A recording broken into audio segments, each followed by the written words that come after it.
Le film part d'un fait divers arrivé en 2019, quand une femme a décidé, une femme qui a miraculeusement survécu à un accident de voiture, de bus, décide de se faire passer pour morte afin de tester l'amour de ses parents.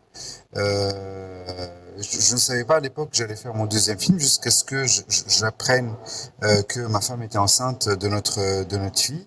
Et du coup, je me suis tout de suite projeté dans cette histoire, dans la douleur de ses parents, euh, et de comprendre pourquoi cette fille a voulu infliger une telle douleur. Je pense que c'est la douleur la plus terrible qu'un parent puisse éprouver. Et du coup, j'ai il y a eu un déclic et j'ai commencé un petit peu à me dire, et si ma fille me faisait la même chose un jour? Et c'est comme ça que est née un petit peu l'idée de cette femme qui meurt afin de pouvoir vivre. Et c'est comme ça que j'ai commencé à dessiner la trajectoire un petit peu, la trajectoire fictive de ce personnage en laissant de côté ce fait divers d'origine.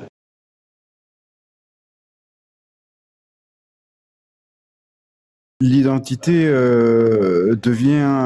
pose des limites, pas seulement en Tunisie, mais un petit peu partout, car sans véritable identité, je pense qu'on, qu'on peut aller nulle part. Certes, on peut vivoter, on peut survivre, on peut louer au noir quelque chose, un appartement, mais je pense pas qu'on puisse aller loin. Donc moi, ce problème de l'identité, en tous les cas, l'identité dans le sens bureaucratique et administratif, c'est un obstacle qui se pose sur le chemin de ce personnage.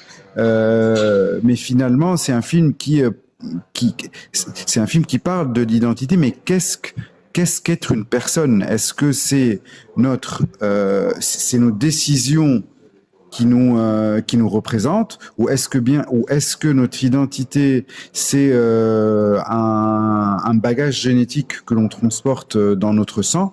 Donc voilà, le film pose différentes questions de qu'est-ce qu'être une personne de nos jours, et finalement la question qu'il pose, c'est qu'est-ce qu'être une personne vivante, d'où le titre du film Aïch, qui en arabe veut dire vivante.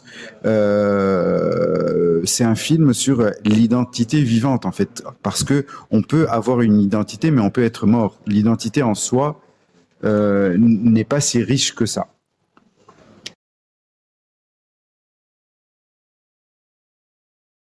Non, ce n'est pas comme ça, dans le sens où le film ne généralise pas. Ce n'est que le portrait d'une personne.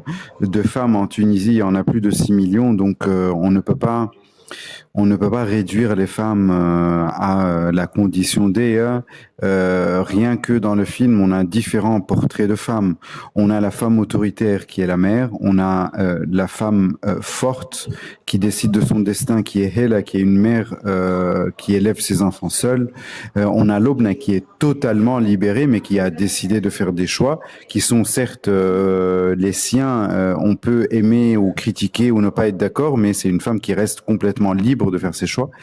Et dans tout ça, navigue entre toutes ces femmes-là et prend un petit peu tout ce qui l'intéresse de chacune. Et finalement, voilà. Et c'est pour ça que c'était important pour moi de dresser différents portraits, parce que la femme en Tunisie, elle est plurielle. Et je pense que, comme dans toutes les sociétés, tout dépend de notre background culturel, religieux, tout dépend du milieu dans lequel on grandit. Donc voilà, c'est un portrait de femmes différentes.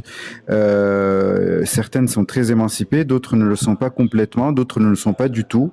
Et du coup, voilà. Mais c'est pas seulement le portrait de femmes, c'est aussi le portrait d'hommes qui veulent aussi s'affranchir, le père notamment qui veut s'affranchir de son échec, car le film part d'un échec quand dans la véritable confrontation est avec ses parents, elle reproche à son père d'avoir fait des choix qui, qui ont après eu des répercussions sur toute la famille.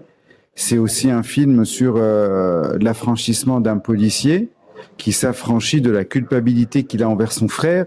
Donc voilà, c'est pas seulement le portrait d'une femme, c'est le portrait de toute une société qui veut s'affranchir des différents poids qui pèsent sur ses épaules.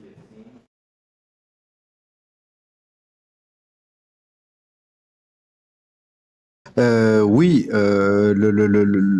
l'esthétique du film vient et au service un petit peu de la narration et au service de la trajectoire du personnage. Le film commence dans des couleurs ocre, même s'il commence dans des couleurs ocre, assez chaudes, vu qu'on est à Tozeur dans le sud du pays. Le film est terne et morose au début et tout au long de l'éclosion un petit peu de ce personnage-là, plus elle se libère, plus les couleurs deviennent vives et éclatantes. Et après, le film rebascule dans des tons beaucoup plus obscurs quand le film change de genre et devient un thriller. Et du coup, voilà, c'est l'image au service de la narration, mais pas seulement l'image, c'est aussi les costumes, c'est aussi les décors, le choix des accessoires, le choix des couleurs. Et que ce soit avec le chef opérateur, avec la chef costumière et la chef décoratrice, nous avons travaillé à respecter une certaine palette de couleurs pour justement pour que l'image, tout ce que contient l'image soit au service de la narration.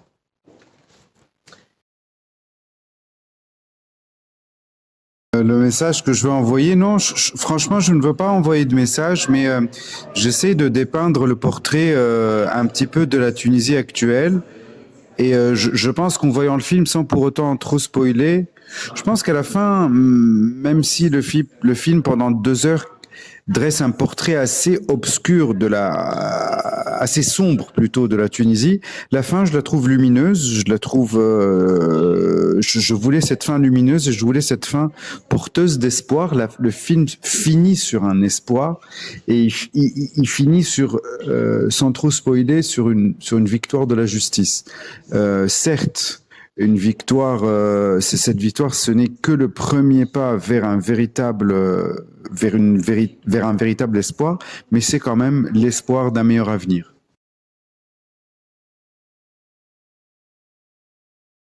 Oui, peut-être. Oui, j'ai des projets en tête, mais je crois qu'il est encore très tôt.